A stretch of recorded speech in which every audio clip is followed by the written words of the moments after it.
I have this wonderful Eufy robot vacuum, and it does a fantastic job. It's got a wonderful self-cleaning roller mop, and it uses some resources. One of the resources is this dude right here. And yeah, it's good fluid, but there's a problem because when you use it up, and I use mine about twice a week, you go and look for the price to replace this 600 milliliter container here. Last time I looked it up, which admittedly was probably like 6 months ago, was like $20. And well, I don't like it that much. So I figured out a way over the last 3, almost 4 months to go and refill this with, in my opinion, a much better cleaning fluid. What's in here is fine, but I've managed to improve it. So let's go over to my aluminum sink and let me show you what I found. Over the last 3 to 4 months, I found this. And this is very important. It says for Bissell Crosswave, Spinwave floor cleaners, it'll work for other floor cleaners. The most important thing is it's non-foamy, okay? Well, I might generate a tiny bit of foam, but pretty much for the most part, it's non-foamy because it needs to work with those roller mops. And if you accidentally go and say, put in something that's foamy, like say this, you're going to ruin your machine. So you cannot use, right, dish soap or anything that foams at all. All right, so don't do that.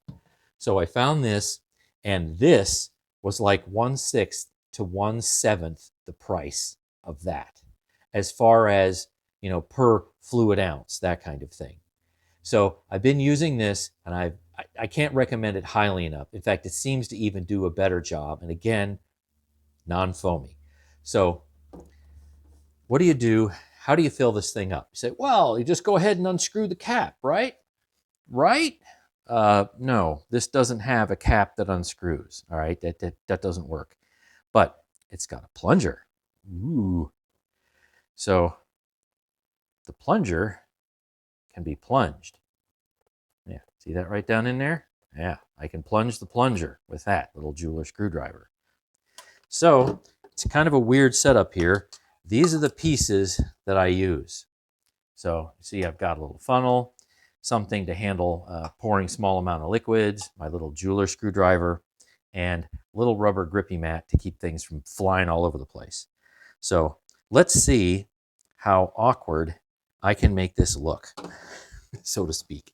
And I practiced filling it up about a week ago, and I did an okay job, but I think I still dripped a little bit. So there, I'll go ahead, pour some Bissell fluid in there.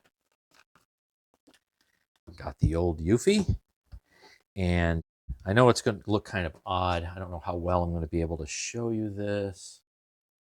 All right. So this keeps everything from sliding around everywhere. I put this in here, right? Then I take, right, push this down to push the plunger. Yep.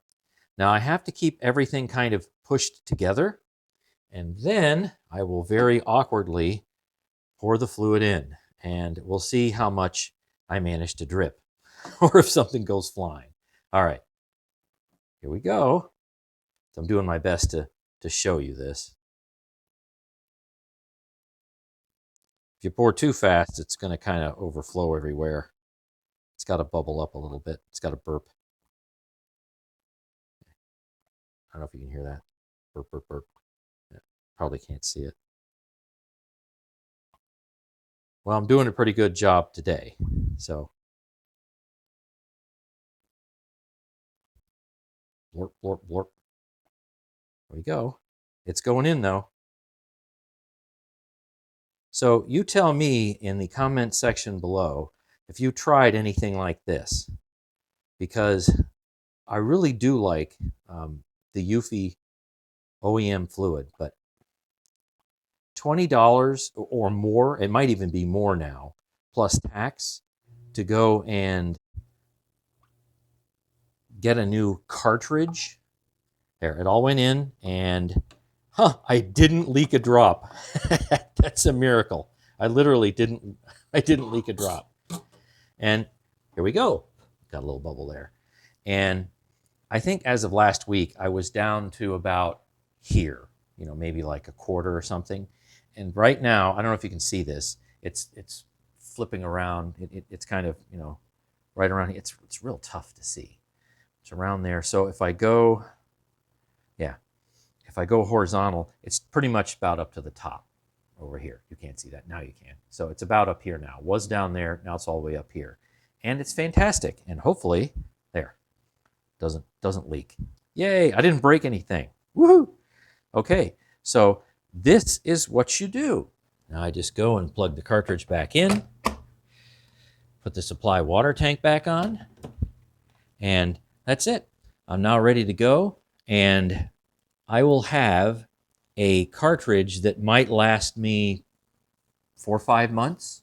Depends on how often you use it, obviously. Maybe you can get a year out of it, but $20 versus, I don't know, $3 to go and refill that. Yeah, I'm going to choose the $3 option every time.